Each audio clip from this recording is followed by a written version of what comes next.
So right now, I'm very excited to introduce you to tonight's facilitator, Megan McDonough.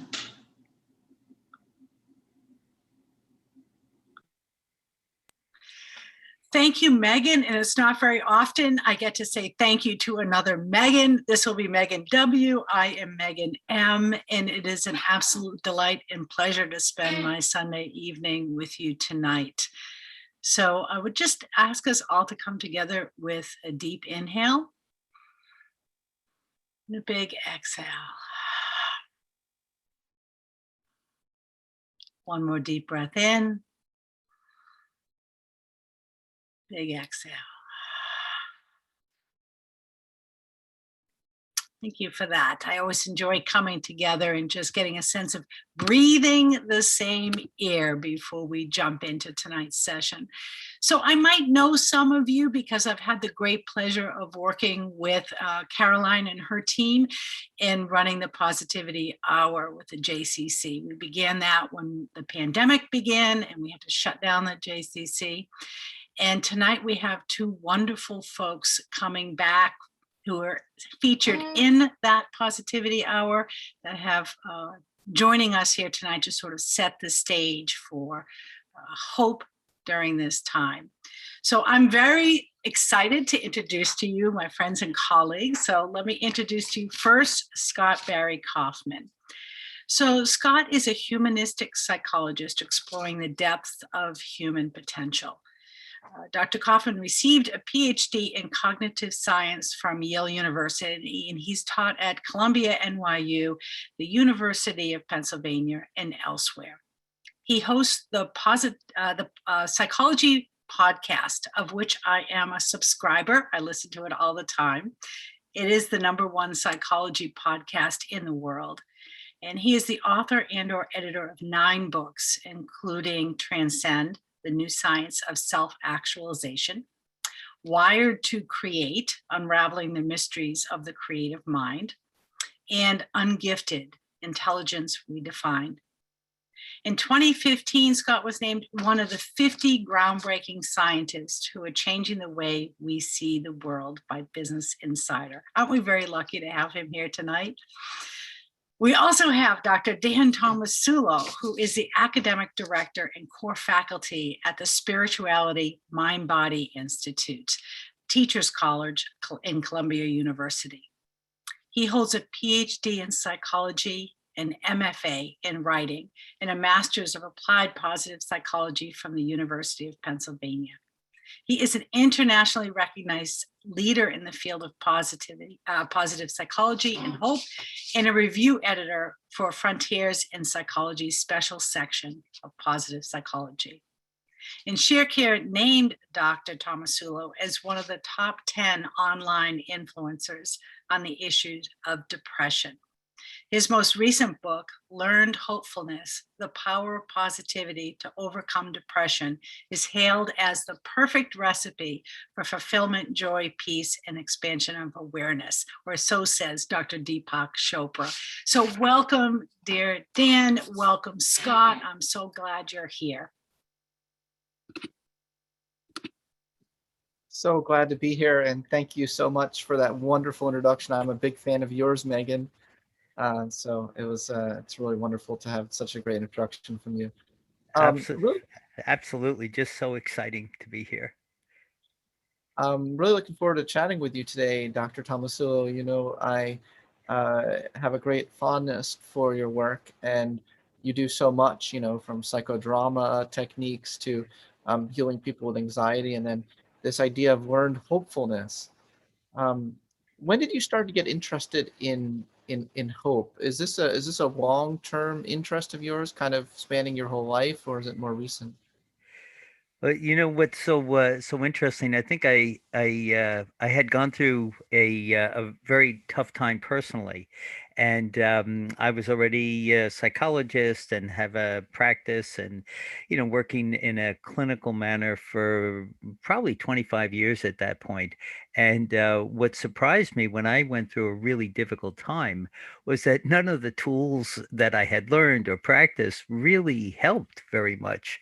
And it was kind of surprising to me to have all this background and learning and, really trying to help others. But when I needed something, the techniques really fell short, and that was that was an awakening to me. And at the time, Marty Seligman was, having this whole thing with the International Positive Psychology Association, and he had a master's degree in applied positive psychology. And I thought, well, let me go see what that's about. And I went to the conference, and it was the research was so good, it was scary. It was, my goodness, if only a fraction of what folks are doing is true. Psychology is on the dawn of a new awakening, and little by little, I thought about it and tried a couple of the techniques, and it was the only thing that really started to help me feel better. And I decided to apply, go back to the program, and at that time, they really weren't taking psychologists into that program. They wanted to get coaches and they wanted to get business people and stuff like that. So when I got there, uh, I asked Marty, I said, how come, you let me in? He said, well, you're not a normal psychologist. I'm still not sure what he means by that. But so I finished the program and then stayed on as his assistant for about 10 years. And during that time, I became really fascinated with transformation. Like, I could feel that I had transformed, and was then very excited about passing that on to others, and really wanted to understand the nooks and crannies of how to do that. And when Marty wrote his memoir, The Hope Circuit, he revealed I think, one of the strongest pieces of research to come along about uh, learned helplessness really didn't mean something was learned. It was a loop in the brain that shut us down. And when he revealed that, I was like, oh, that I wanted to leave halfway through the lecture to go out and start writing the book. So that was where it was like coming together. So I had a personal experience and then a much more academic thing, and then the two blended together. That's beautiful. I'm glad that you wrote this book. It's so important right now during this time. I imagine when you're writing it, you would never have imagined that we would be in a global pandemic when No. it came out. It's not something you would imagine that it would be so timely as it is. Um, but before we talk about the pandemic and the times we're going through, let's talk about Jews for a second. Let's let's connect hope. Us Jews have a very long history of needing hope during persecutions, through lots of tough times, through um, Jewish history. People in this room know Jewish history. I'm really struck by Viktor Frankl and his observations when he was in the concentration camp, and he developed his whole theory of logotherapy, or meaning therapy, based off his observation that people who were in the camps, who had an idea of the future, had some sort of purpose for what they were going to do when they got out of the concentration camps, if they were lucky enough to get out. It kept them alive. And he even was amazed to find that people were able to find some sort of joy. They would play games, and find meaning even under the most dire circumstances. I'm wondering to what extent Viktor Frankl and just Viktor Frankl's work has influenced you. Yeah, well, obviously, reading his work is such a pure inspiration, and it brings to mind, what does it mean to have hope, and when you can see somebody not only narrate the process, but live the process and then share that, you start to realize that when we're around people who have hope, it's infectious, because it can give us a sense of, oh, something is possible. So one of the definitions that came out of doing the research is that hope is the regulation of perception toward a belief in control of the future. So it's not controlling the future, it's the belief in control. And if you take a deeper dive into Frankl's work, what you start to realize is that that was the essence of what he was doing. Giving people a sense that there are things that you can do that can give you a little bit of a belief in control of your future. And what that does is helps you lean forward into the future. Whereas people who can't do that find that that's not possible, that that's not something that they can do, you know? Yeah. This idea, hope has a lot of different definitions in the field. There's the Schneider sort of definition. Well, there's Shane Lopez and Mm-hmm. Schneider. Both of them, unfortunately, passed away. Mm-hmm. They define hope as having the will and having the ways to get there. So you need kind of both those things. You need like the kind of energy, but also kind of the contingency plans and the ideas of, well, if option A is not going to work out, I'm going to go to option B, and having that idea, so that hope is more of an active process. So how much were you impacted by those theories, and how do you define hope? Maybe that should have been my first question. Dan, how do you define hope? Well, that is that definition about reorganizing or reconfiguring your perception. That's one of the things that really sticks with me, because if you take a look at the research on resilience, what you realize is that in resilience work, it's not that something is traumatic or terrible in and of itself.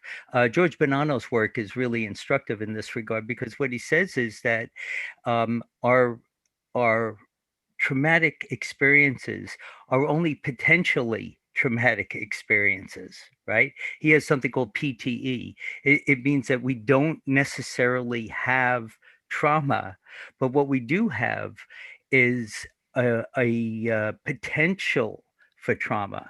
That so the event and our experience are two separate things. That's why you can have two people side by side, and they can have exactly the same experience, and one will have a post-traumatic growth and the other person will slip back.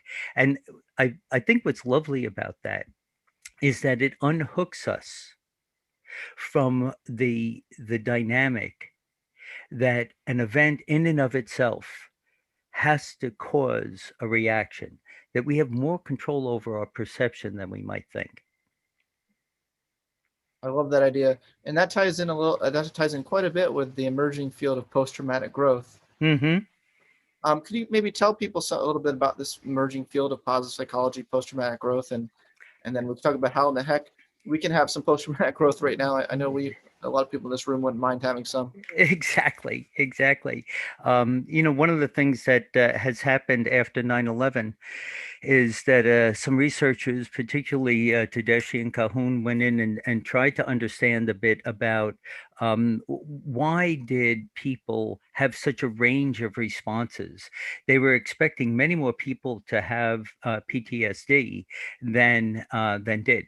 And in that experience, they started to appreciate that there were people who were able to evolve, who were able to have the experience and see it as an opportunity for growth. They were charged with this sense of, oh my goodness, I almost lost my life. And it catapults them forward because they realize life is limited. I have choices that I need to make. And so in that moment, they were moved towards transition and transformation rather than falling back. And it was the first time they could see that it wasn't the trauma, it was the regulation of perception about the trauma that separated the two. It's amazing. I'm continually amazed the extent to which our perceptions of the world we can shift. We can have these major shifts, and that those shifts in perception of our experiences and changes to the storyline of our meaning profoundly affects our well-being, profoundly affects our sense of purpose and our relationships with others. It's just continually amazing to me. Maybe Could I jump in? Can I jump in for a moment, Scott? Because we had some questions come up, and please do. So I think some people missed. I had a couple of private chats, Dan, about you were saying, please repeat what Dr. Dan Tomasulo said.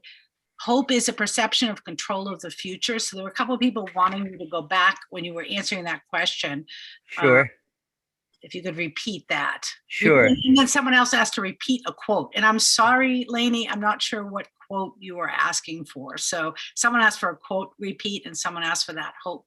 And it came up when you were talking about Viktor Frankl. So maybe it was something around that time.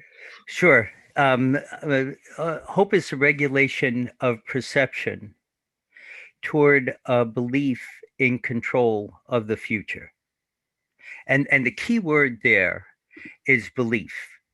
It's our beliefs that transform our way of thinking and understanding, so that if we can have a belief that we can control something in the future, now we've got a really powerful way of leaning into and getting some degree of regulation over what's happening. See, the thing about hope that's so powerful is that it's the only one of the positive emotions that requires negativity or uncertainty to be activated.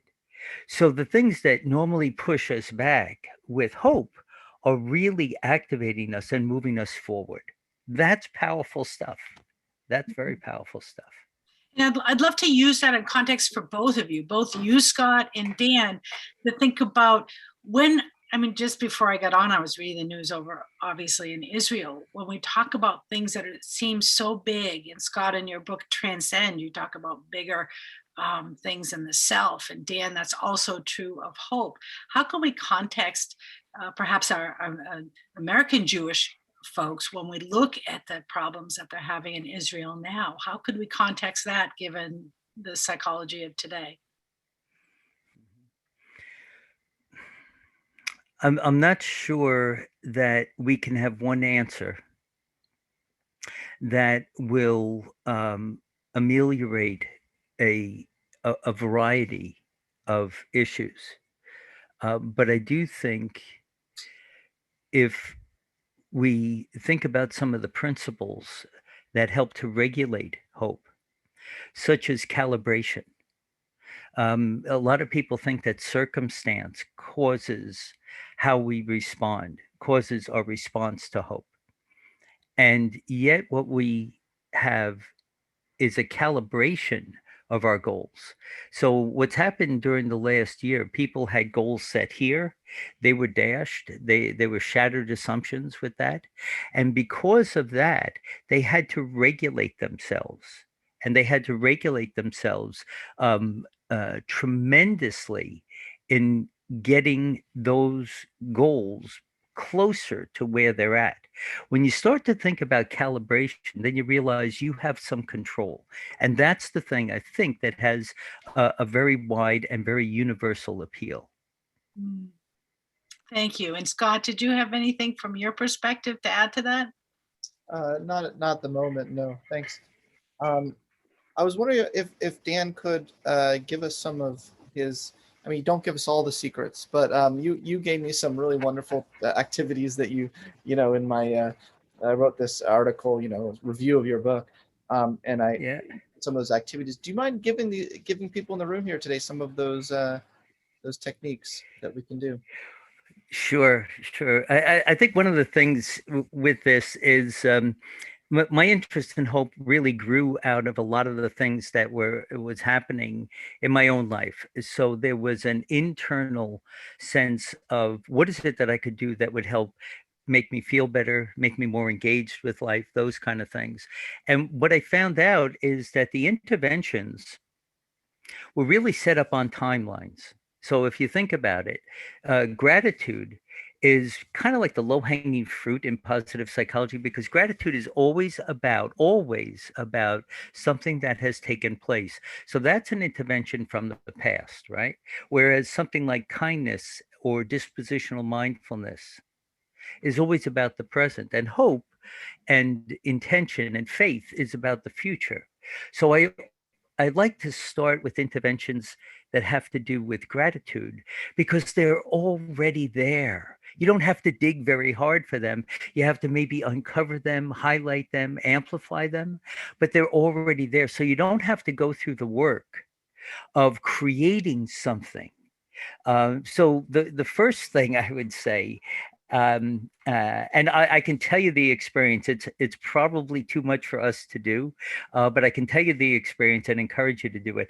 When my students come into class, the first thing I have them do is make a list of everything they did yesterday. And I give them a 1 minute timed intervention. You've got to write it down. You've got to write it down. You've got to write it down. And boom, boom, boom. They write down everything. And then I have them put that piece of paper away.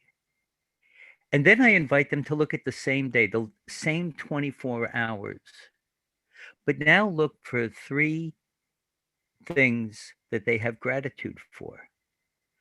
And as they take that minute to go through and start to absorb the information, all of a sudden, they feel better. They start thinking of these things. Now, here's an incredible phenomenon, because we've got the same 24-hour period. We didn't change that. It's done. It's cooked. It's in the can. It's finished. And when we activate the default network and our mind just evolves and evolves and evolves and makes a list of things, we're not reaping any of the positivity from it. But if we have a pause and look through the lens of gratitude, one of the things that emerges is a different tint on yesterday. So it's like putting on a different pair of glasses, looking at the same thing. And in that regard, what the students learn very quickly is that if you just think about, if I had 10 things go on yesterday and 7 of them were crummy, I'm going to list yesterday as a crummy day, right? I'm not going to think about it, because the negativity bias is going to, tint that in a particular way. But if I go and specifically look for gratitude, I'll pluck out these interventions and it'll color my whole experience. And I haven't changed anything. All I've done is I brought a very bright flashlight and highlighted them. So my strong encouragement to folks is, when you wake up in the morning, take a moment and write down 3 things that you have gratitude for from the day before. And are psychologists allowed to give guarantees? I don't know if we can do that, but I'll give Money back a guarantee. strong assurance. Yeah. A strong assurance that you'll view your experiences differently when nothing has changed. The only thing that's changed is the regulation of your perception of what's changed. Well, it's revolutionary, because, there's there's different ways that, let me frame it this way. We want people to have real hope, not just psychological hope, right? We want to also work on fixing the structures of inequality that exist, not just say that if someone complains, well, you just need to do more gratitude exercises. So what I want to make a point here, where I feel like your work is important, but I think it's easy for people to fall into an either or kind of thing, where they say, well, someone could come to you and say, well, Dr. Tomasulo, how can we even begin to do all these kinds of exercises till we fix the kind of structural inequalities that give people real hope, before we just tell them to do psychological tweaks. So that kind of either or thinking, how would you respond to someone that way? Boy, Scott, what a great question. You Thank know, you. I still do a fair amount of clinical work, and one of the things that happens is people will come in very depressed, really in a tough place, right? And so the last thing they want to hear, because I know it was the last thing I wanted to hear, is, think happy thoughts, everything's going to be fine, don't worry about it, or the Brooklyn thing, forget about it. It's like if I did that, I think it would be alienating. So one of the first things that you want to create is an atmosphere of acceptance, right? That not everything gets changed on a dime. So if somebody's in a really difficult place, if somebody comes in with a tablespoon of salt and I have 6 ounces of water and they put that tablespoon of salt in my water, everything goes bad, right? We're going to taste that salt. It's going to feel bad and everything else. But that same tablespoon of salt, if I were to become a lake, it dissipates. Mm. So part of accepting somebody's pain is to have compassion for the pain first and foremost, Mm. and not to try and change it, which translates right away into me helping people learn how to have compassion for themselves. So that, yes, I can provide it in a therapeutic environment. And yes, there are friends and family that can provide it for them as well. But over time, I want each person to learn how to cultivate self-compassion so that inner reservoir of well-being is constantly being facilitated. Yeah, it sounds like what you're saying is no matter what a person's circumstances, no matter how dire it may seem, these things can help to a certain extent in one's life. It won't, but it's not a panacea. It's not going to uh, Absolutely. completely solve someone's problems in life, but it sounds like that's what you're saying. No, and yeah, exactly right. And also, too, people have different histories. There's some really, really excellent research on resilience that would show that if people have a history of resilience, you'd want to use different kinds of interventions to bounce them back. If they have more difficulty with that, you'd want to use different kinds. So it's not like one size fits all. And people who have a chronicity with their issues and they're chronically feeling burdened or overwhelmed, you'd want to find an intervention that doesn't let the bad feelings continue a downward spiral. Very different kind of a thing that somebody who is ready for transformation. So part of it is understanding that everybody, there's a saying, right? Many doors, one room. Everybody comes in through a different vehicle, but if you can appreciate that, then it's not like just, okay, time for gratitude, okay, time for, you don't just hand that out as a panacea. You try to assess what would be the right intervention at the right time. And that, I think, is where people need to be exposed to a buffet of interventions and learn that there's 20 tools in the toolbox, and what one do I need today? Absolutely. Before we continue, I just wanted to encourage people, please write things in the chat box. Please give us some life here. Well, I did see a quote earlier that I was waiting for a good time to poke in. Lisa said this early on about this thought that I wanted your comment on. And forgive me, I am not Jewish, so I'm not sure how to pronounce this. Forgive me if I'm wrong. As she says, as Jewish, we have Imuna, E-M-U-N-A-H. If we have Imuna, there's no traumatic event, which honestly hits my heart like, oh, that, I don't understand that, because I would like to learn more about that. Everything happens for a reason. We just don't know what the reason is yet. So I'm just going to hand that over to you as a comment that Lisa typed in case there's any thoughts on that or any elucidation that either one of you would like to bring to that table. Dr. Tomasulo, do you know what Amuna is? No, I do not. I feel like a bad Jew right now. I don't know what it means. At least, Scott, I had the excuse to say I'm not No, Jewish. Yeah. What do you Megan say? McDonough, yeah, Donahue. Well, yeah. Does anyone? Faith. Thank Thank you very much. Bunch of people typed in. Okay, Obviously, we don't know that language. Okay, everyone. Obviously, it was common knowledge. We get it. Common knowledge, common Jew knowledge. But yeah. So I hope I'm guess not if you have banished faith, from the if you have kingdom. faith in something, what role does faith play in hope and in the future? That's a great question. Thank you. Yeah. So thank you for that, because I think that's really important. And what I'm about to say, I'm sure, is going to um, have a challenge. So let me try to frame it. As a psychologist, one of the things that we have to really take the time to do is define our terms, right?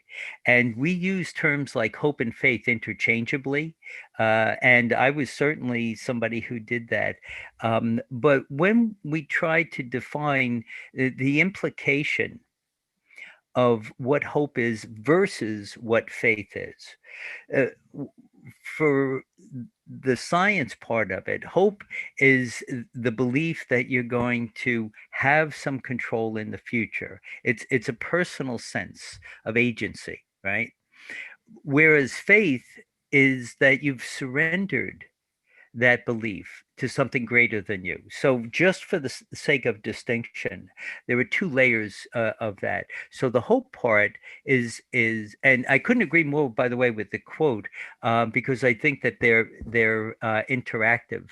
You know, when the book first came out, they asked me to speak at St. Patrick's Cathedral, which was really something. And I found a quote to start that talk off with that I thought was great. It says, hope is faith holding its hand out in the dark. So I believe that these two are very closely related.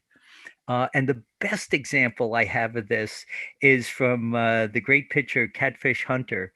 When he was inducted into the Hall of Fame, he was talking about how much he worked out and how he protected his arm and how he worked out in the cold and the rain so that he could be ready for any eventuality when he was pitching.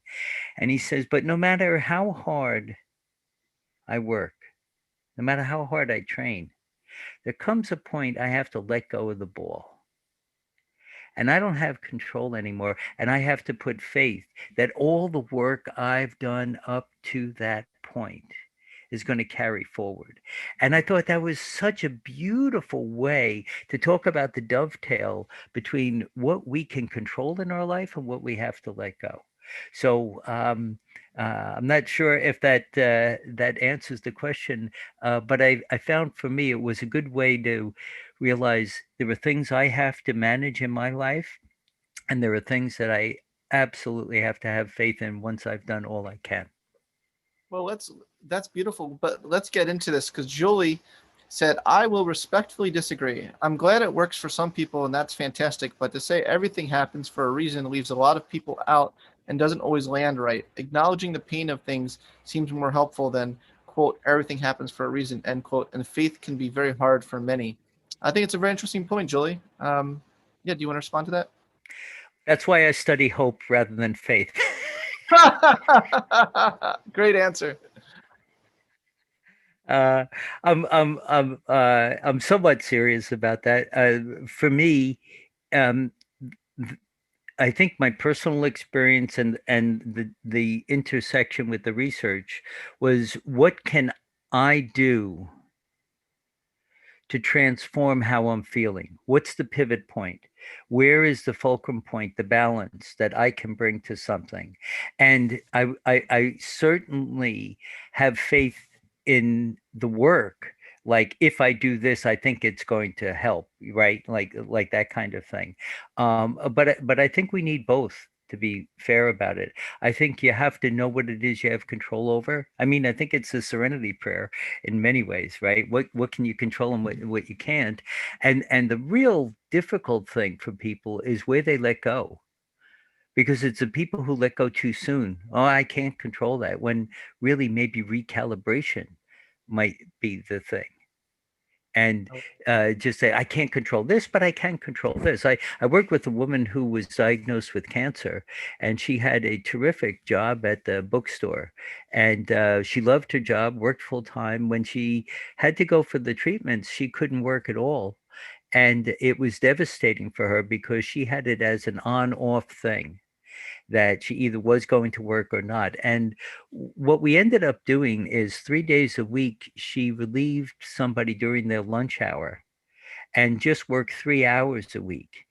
And I'm sorry, I'm thinking of the person, and I just can remember how excited she was about being able to work 3 hours a week because we recalibrated it. And then naturally, as the story would go, the 3 turned into 5, turned into 10, and she came back part-time, and she did that until the treatment was done and then came back. It took about a year and a half for the whole thing to happen.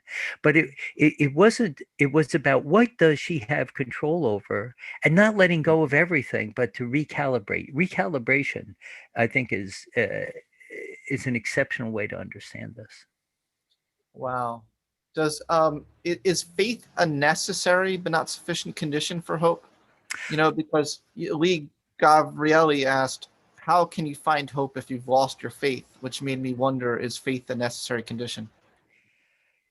You know, I'm not sure that my answer will be adequate, but the way that I think about it is when we're in a dark place, the slightest bit of light that we can see for our next step is going to be helpful. So we might not see the light at the end of the tunnel, but if we could just see, a, a few inches in front of us, that gives us enough courage to take another step and another step. And I think that when I was in a bad place emotionally, I wanted small steps, something that I could, really get some tread on. Because I tell you, there's nothing worse than a depressed psychologist. you, Ah, yeah, I went into supervision, back into supervision, because I'd be hearing people telling me about their depression. And I thought, "Phew, you think you got it rough?" I didn't actually say that, but that experience of recognizing that I needed to control something in order to put that light in front of myself was very instructive, because now I have much more compassion and understanding working with people that need just a little bit of light to take that next step and find the courage. this is beautiful. I would actually reframe the "everything happens for a reason" and say I think it's more accurate to say everything can happen for a reason, based on how you interpret the events and the kind of Hmm. meaning that you infuse it. So I would just kind of reframe that. Hmm. Hmm. Yeah, yeah. Good reframe for Well, sure. we're stimulating lots of uh, comments and thoughts here. This is exciting. Lainey says this is such a rich discussion. Thank you for that, Lainey. We Thank you. appreciate that you think it's rich. Um, thank you. She said thank you. There's a line in this prayer book, quote, "Pray as if everything depends on God. Act as if everything depends on you." Right. That's really clever. Yeah. By the way, some of this reminds me of Judy Teitelbaum's work, which helped me a lot in dealing with loss. You probably know her book, "You Don't Have to Suffer: A Handbook for Moving Beyond Life's Crises." I think the idea of a buffet of interventions is so important. I absolutely agree about the buffet, or maybe even like a Swiss Army knife. Yeah, yeah, yeah. It's a great metaphor. One of the things in trying to put the book together is I was taking a look at all the different theories of hope, and I was really just going to try to pick the best one. Was the standard hope theory the best? This, that, the other thing. But I opened it up, I realized the medical researchers weren't reading the social psychologists. Social psychologists weren't reading the clinical people, and the Yeah. clinical people weren't reading the business people. So it's like the parable of the three blind men and the elephant. They all grab a piece of the elephant. One grabs the tail and says, "Oh, it looks like a rope." And the other one grabs the leg and says, "Oh, it looks like a tree." And the other one grabs the ear and says, "Oh, it looks like a bird." And I realized, well, instead of trying to pick the right theory, what if all of them just had a piece of the elephant? What would hope look like? And in stepping back that way, what emerged was that there were high hope people and low hope people. And once you realize that the high hope people had decisions that they were making, they made 7 decisions that were radically different than the low hope people. So, as an example, very simple one is that high hope people, when they're confronted with a crisis or a challenge, they move toward it and try to look for opportunities within it. Whereas low hope people get walloped by that and feel defeated right in the beginning. So they don't lean into it. They have a cycle of avoidance with it. So as you look through these 7 decisions, you start to realize, oh, we can learn a lot from the high hope people. They move toward it. They challenge themselves. They're cultivating positivity. They're using their strengths, all the things we know in positive psychology, but they've put it together for a very rich way of, hope becomes bi-directional at some point. You put a little bit of effort in and something good happens, it fills you back up, which helps you put more effort back in, it fills you back up. And so this idea that you can have these small steps and this level of engagement, that was very exciting to see. Yeah, that is truly exciting. This idea of talking about high hope people and low hope people, though, it makes me return to my earlier question, which I'm afraid maybe I'm stuck on a bit too much, but that not everyone kind of is at the same starting point, Mm-hmm. and it just even just take like the fact genetics can play a role. I mean, some people have a genetic predisposition towards depression. I mean, towards Sure. and it's harder for them to, even if when they adopt these mindsets, to overcome these kinds of emotions that they're Mm-hmm. experiencing, and some people who, even like people who are highly sensitive. I don't know if anyone in this room is an HSP. I'm definitely an HSP, highly sensitive person. It's a thing. Elaine Aron has studied this as a psychological trait. You can be very, very much influenced. Right in the chat box, if you're an HSP, I want to know if I'm not alone here. But so it just has me wondering if you have any techniques. And I know you do. I mean, I know you do such amazing work, even outside of the hope purview, for people who are having trouble regulating, their emotions. So even though they adopt the right hope mindsets, they do everything right in terms of the hope toolkit, they still temperamentally have these really intense emotions they feel very deeply. HSPs feel things very, very deeply. It's an automatic thing. Mm-hmm. Mm-hmm. Any kind of advice? Yeah, so I hope I'm not going too far afield here, because now we're gonna lean into a little bit of Zen here, a little bit of that. But I'm down. Are you down? Are you down for some Zen? so probably one of the most fascinating interventions that I've studied is called dispositional mindfulness. Mm. And this is the process of catching yourself thinking, right? And in that moment where you become an observer, in that moment when you can say, oh my goodness, look at the thoughts I'm having, you're in a really powerful position if you can grasp that. If you can notice what you notice, if you can experience your thoughts, this in and of itself creates a pause for thought that allows you to start genuinely having contemplation. Now, before we even do anything, before we get to any intervention, just the process of noticing what you notice, of being dispositionally mindful. What's my disposition in this moment? What are the thoughts I'm having now? Just that has been linked to 2 strong character traits: hope, which is one of the reasons why I studied it, and grit. So the capacity for emotional self-regulation, just through noticing, witnessing your experience is already an intervention.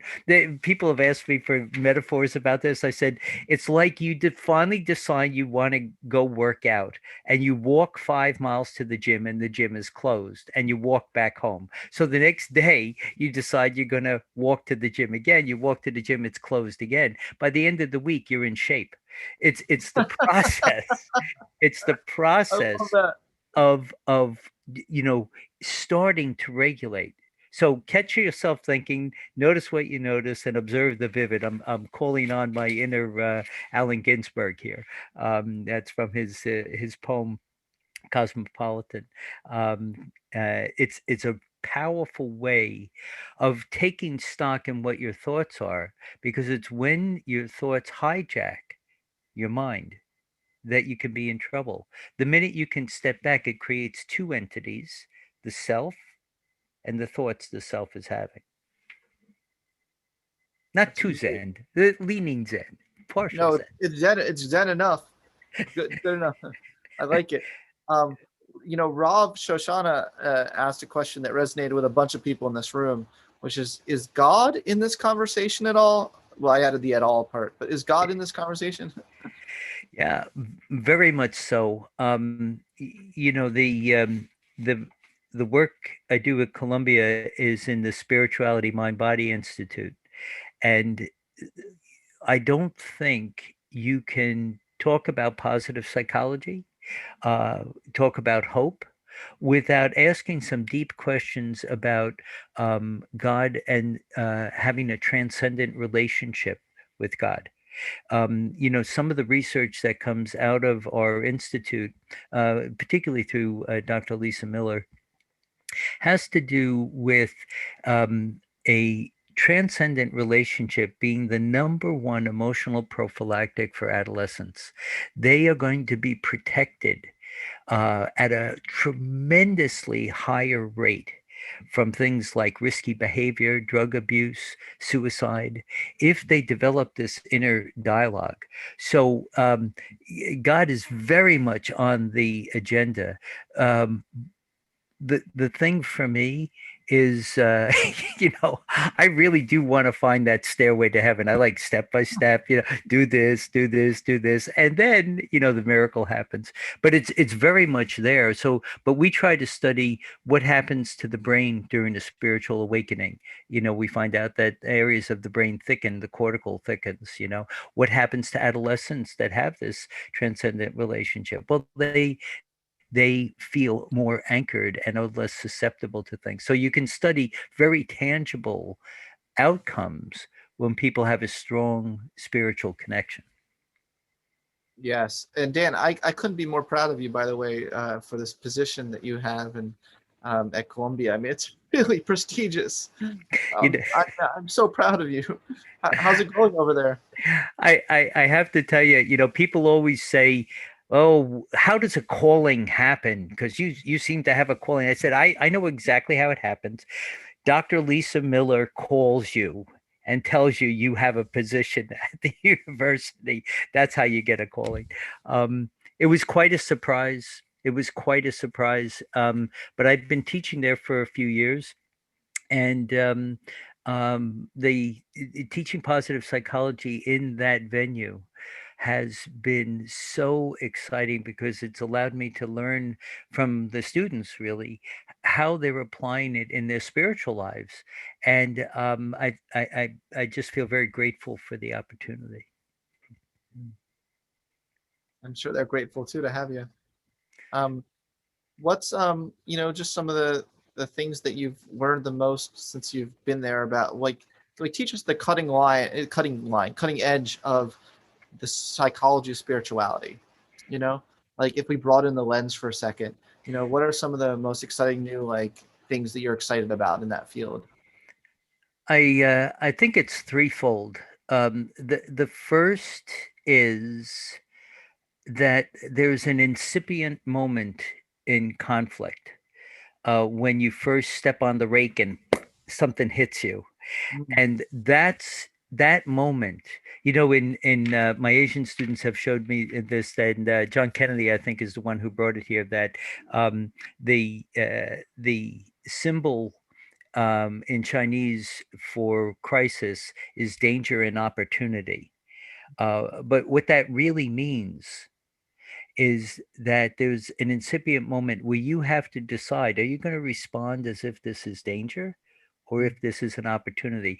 Do you avoid it and move back from it, or do you move toward it? So this incipient moment, this balance point, this fulcrum point is really what I've taken the time to look at in Learned Hopefulness, and what I've seen in spiritual growth, that people see the challenge as an opportunity for them to grow from it. And maybe not immediately. I'm not saying you get hit by the rake and say, oh boy, can't wait for this to happen again. But you see it as something that you can't ignore. You don't avoid it. That's the first thing. The second thing is that the research on what we know about a transcendent relationship, having a personal connection and dialogue with God, is maybe one of the greatest protective features you can have. And Scott, you've been invited to the to speak at our summer intensive for the new students coming in. So we have researchers like yourself of that that caliber, right? To come in, and we also have clergy coming in. We also have indigenous practices people coming in, because the idea, again, many doors, one room. Some of us are going to come through the door of science. Some of us are going to come through the door of practice. Some of us are going to come through the door of education. But at the end of the day, we're all moving towards this sense of having a taste and a real experience in our midst. And then the last thing is just working with so many wonderful folks who have very different points of view, very different religions, very different science. The people who study this stuff, and I'm constantly trying to keep up to speed with what's being learned. So those three things have really been exciting for me. Thank you so much, Dan. It's been such a delight having you here. They told me I think I only have 2 minutes left. I wanted to see if Megan would like a last word at all. You've been listening to this conversation so patiently. Megan, what are some of your reflections on some of the stuff we've discussed today? Yeah, and people have been private messaging me, and I've been busy behind the scenes. And one of the things I would like to bring out into the open is that there are things that may have been said that you have felt excluded from. For example, maybe you want more God in the conversation. And maybe you're an atheist and you don't want God in the conversation. And yes, I actually have been DM'd both of those during this conversation. Yes. And I think in this last minute, I want to actually open up a sense of perspective, of acceptance to the experience that you have is absolutely valid. And as I think Dan had said before, first accepting where we are, and then from there, choosing the tool, the intervention, the way in which we want to reframe or be with that is what is most important. What helps us as individuals build our own version of what creates hope for us in this day. It is not a recipe of do this and then add this and add a pinch of this. It is, what is this experience of me as a human? What elevates hope in me? And what are my beliefs behind that shapes who we become? I am so glad you're all here today to actually, even if it was just one sentence, one word, even if it's just breathing in the word hope, that may be enough for today. So may you have a great rest of the evening. And if you can type in perhaps one word that you got from Scott, or one word that you got from Dan, or one word that you got from God, or one word that you got from nature in this last hour that helped you. If you can type that in as we wrap up. Dan, Scott.